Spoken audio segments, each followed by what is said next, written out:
Live TV, सच सबसे आगे।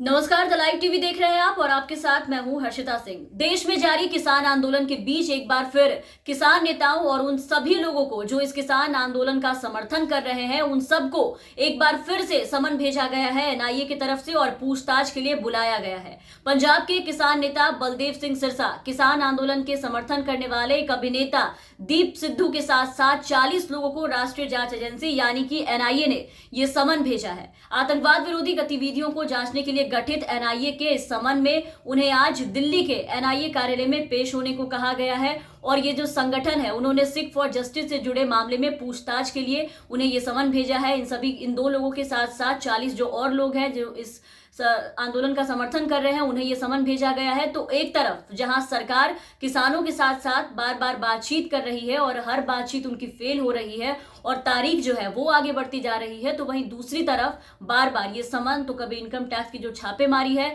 इन सब का भी जो सिलसिला है वो लगातार जारी है। अभी हाल ही में किसान आंदोलन का समर्थन करने वाले आड़तियों को, पंजाबी गायकों के ऊपर और किसान नेताओं पर आयकर विभाग यानी कि इनकम टैक्स डिपार्टमेंट की छापेमारी की जो खबरें हैं वो निकलकर सामने आई थी। उस मामले में भी उनकी तरफ से दबाव बनाने के लिए कार्रवाई करने का सरकार पर बड़ा आरोप लगा था और अब जाकर के एनआईए ने लोक भलाई इंसाफ वेलफेयर सोसाइटी के अध्यक्ष बलदेव सिंह सिरसा को यह समन भेजा है और उन्हें पेश होने को कहा है, उनसे कुछ पूछताछ करनी है। पंजाबी अभिनेता दीप सिद्धू को एनआईए ने समन भेजा है। समन के बारे में फेसबुक पर जानकारी दी है सिद्धू ने। उन्होंने एनआईए के द्वारा जो समन भेजा गया है उस समन को साझा किया है। देखिए तस्वीर, ये जो लेटर है, जो समन भेजा गया है उसकी तस्वीर जिसे फेसबुक पर दीप सिद्धू ने शेयर किया है, वो तस्वीर आपके स्क्रीन पर है।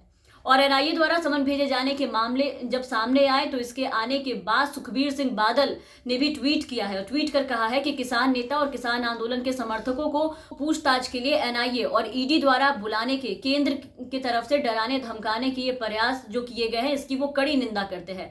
ट्वीट उनका आप देख पा रहे होंगे, आपके स्क्रीन पे है। सुखबीर सिंह बादल ने मोदी सरकार पर सीधा सीधा ये आरोप लगाया है कि इसे सरकार की चाल बताई है, कि वो कोशिश बताई है सरकार की, जो वो आंदोलनरत किसानों को डराने की, उन्हें धमकाने की जो कोशिश लगातार करते आ रहे हैं, उनके पीठ पीछे जो वो वार करते आ रहे हैं, उस हरकत की कड़ी निंदा की है सुखबीर सिंह बादल ने, आलोचना की है। आगे और भी ट्वीट है, आप देखिए आपके स्क्रीन पर है। आगे उन्होंने क्या कुछ लिखा है। आगे उन्होंने लिखा है कि वो देशद्रोही नहीं है। 9वीं बार वार्ता विफल होने के बाद ये बिल्कुल साफ है कि भारत सरकार केवल किसानों को परेशान करने की पूरी तरीके से कोशिश कर रही है और एक तरह से आप देखें तो यही हो रहा है। अब तक जो भी बातचीत हुई है, 8 से 9 बार बातचीत हो चुकी है सरकार और किसानों के बीच में, लेकिन कोई भी नतीजा नहीं निकला। अब तक कोई बात नहीं बनी। हर बार अगली बैठक कराई जा रही है। तो आखिर सरकार ऐसे क्या प्रस्ताव लेकर बार बार जा रही है किसानों के सामने, जिसे किसान बिल्कुल मानने को तैयार नहीं है। और जो किसानों की मांग है वो जग जाहिर है। किसान क्या चाहते हैं वो सबके सामने है। उनकी 2 मांगे हैं जिसपे वो लगातार खुलकर बात करने को सरकार को कह रही है, उस पर विचार करने को कह रही है।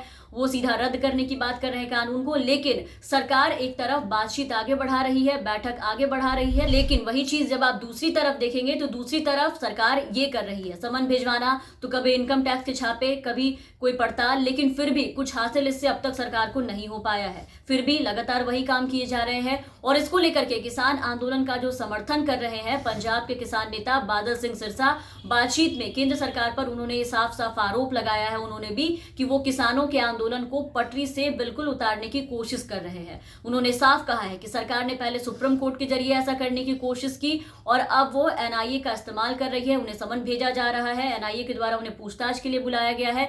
तो बीते दिन सुप्रीम कोर्ट की तरफ से आए फैसले में क्या कुछ हुआ आपने देखा। जो कमेटी बनाई गई सुप्रीम कोर्ट की तरफ से 4 लोगों की, उसमें कैसे सरकार के समर्थन करने वाले ही सारे के सारे लोग शामिल थे। उसमें जो कृषि बिल का लगातार पहले से समर्थन करते आ रहे थे, पहले से ही सरकार के पक्ष में थे, इस फैसले के पक्ष में थे, उन्हें उठा के कमेटी के सदस्य में शामिल कर लिया गया सुप्रीम कोर्ट के द्वारा और इस आंदोलन का फैसला करने का पूरा जो जिम्मा है उनके ऊपर सौंप दिया गया। रिपोर्ट बनाने की जिम्मेदारी पूरी तरीके से सुप्रीम कोर्ट ने उन्हीं लोगों को दे दी। लेकिन जब इसका विरोध हुआ और सवाल उठने लगे, तब जाकर के बीकेयू के जो अध्यक्ष थे, जो भूपिंदर सिंह मान, जो इस कमेटी में शामिल थे, उन्होंने अपना नाम इस कमेटी से अलग किया और अलग करते हुए बाद में सफाई पेश की। तो यही सब कारण है जिसके नतीजे आज ये निकलकर सामने आए हैं कि सरकार पे से पूरी तरीके से किसानों का जो भरोसा है वो खत्म हो चुका है, बिल्कुल उठ चुका है। वो सरकार के दिए गए आश्वासन, किसी भी तरीके की बात को बिल्कुल भी सच नहीं मानते, एकदम झूठा करार देते हैं। क्योंकि सरकार सामने इनके तो बात करती है, किसानों को देश का अन्नदाता बताती है, लेकिन पीठ पीछे पीछे लगातार वार करती है। पीठ पीछे इन्हें किसान भी नहीं मानते बीजेपी वाले, अनर्गल बयान देते रहते हैं। इससे पहले सुप्रीम कोर्ट में हुई सुनवाई में केंद्र सरकार की ओर से पेश हुए जो अटॉर्नी जनरल थे के वेणुगोपाल, उन्होंने अदालत से ये कहा था कि सरकार को पता चला है कि दिल्ली के बॉर्डर पर चल रहे किसानों के आंदोलन में खालिस्तानी तत्वों की घुसपैठ हो गई है, इसमें आतंकवादी शामिल हो गए हैं, पाकिस्तानी शामिल हो गए हैं। और उसी के बाद अब जो एनआईए ने एसएफजे के खिलाफ एफआईआर दर्ज की है, इस दर्ज की गई एफआईआर में इन लोगों के साथ साथ और भी जो आंदोलन के समर्थक वहां बैठे हैं, जो इसका समर्थन कर रहे हैं, उन सभी संगठनों को खालिस्तान समर्थक होने का उन पर आरोप लगाया है और साजिश रचने का भी इन पर आरोप लगाया है। इस दर्ज एफआईआर में साफ कहा गया है कि भारत सरकार के खिलाफ अभियान चलाने के लिए विदेशों से बहुत सारा जो पैसा है वो इकट्ठा किया जा रहा है इन लोगों के द्वारा जो यहाँ बैठे हैं, और इकट्ठा किए गए उन पैसों को गैर सरकारी संगठन एनजीओ के जरिए भारत में बैठे खालिस्तानी समर्थकों को आतंकवादी गतिविधियों को अंजाम देने के लिए वो सारे पैसे जो हैं वो भेजे जा रहे हैं। तो जब इतना ही विश्वास है सरकार को कि ये सब के सब खालिस्तानी, आतंकवादी और पाकिस्तानी है, देशद्रोही बैठे हैं इस आंदोलन में, तो सरकार बातचीत का खेल बार बार क्यों खेल रही है? बातचीत की आड़ में ये सब जो हरकत कर रही है उससे अच्छा है कि इन्हें सीधा उठा के जेल में डाल दे, इन पर लगातार कार्रवाई करे, सीधा कार्रवाई करे इन पे, ना कि सरकार ऐसे चुप रहे और बार बार इन पे ये आरोप लग रहे हैं। क्योंकि सत्ता इनकी, पावर इनका, पुलिस भी इनकी है, फिर भी ये समन और पूछताछ से अच्छा है कि सीधा इन पर कार्रवाई करे। और अब ये समन भेजने के बाद बादल सिंह सिरसा ने भी ये साफ कहा है कि किसान आंदोलन से जुड़े कई लोगों को इस तरह के समन भेजे गए हैं और ये किसानों को डराने की एक तरह से कोशिश की गई है। उन्होंने साफ कहा है कि हमें इससे कोई भी फर्क नहीं पड़ता, ना इस आंदोलन पर इसका कोई भी फर्क पड़ेगा, हम नहीं झुकेंगे। एनआईए दिन रात 26 जनवरी को होने वाली किसान ट्रैक्टर रैली जो होने वाली है उसे ना होने देने की कोशिश में जुटी है। और ऐसे भी ये कोई पहली बार नहीं है जब मोदी सरकार पर ये आरोप लगे हैं, पहले भी आरोप लगता रहा है मोदी सरकार पर लगातार कि वो अपने राजनीतिक विरोधियों और उनके खिलाफ आवाज उठने वालों को चुप कराने के लिए देश की प्रतिष्ठित जांच एजेंसियों का हमेशा से इस्तेमाल करती आई है। और अब तो खुद बीजेपी के जो सहयोगी रहे हैं, शिरोमणि अकाली दल, जिनसे काफी पुरानी दोस्ती थी इनकी, उनके नेता सुखबीर सिंह बादल ने ऐसा आरोप लगाया है बीजेपी सरकार पर, जो काफी साल तक